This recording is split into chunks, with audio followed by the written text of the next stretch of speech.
And as you can see, the needle's just going back and forth. So this is a really simple but effective stitch for quilting. And again, with the walking foot, I think we need to mention to people that the walking foot is designed to go forward, so we'd just use a straight stitch or maybe a zigzag or the serpentine. You wouldn't use it for any of your decorative stitches. You wouldn't get a very good result with it. Yeah, it's designed just to go in one direction, yeah. And it's great. I use mine for soft furnishings as well, for doing curtain tape, everything like that. Anything with lots of layers. Yeah, it's great. It feeds it through evenly.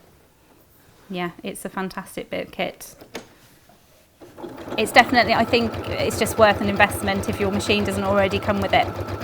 If you've got tricky fabrics or stretchy fabrics, anything like that, it's really good just to take it through.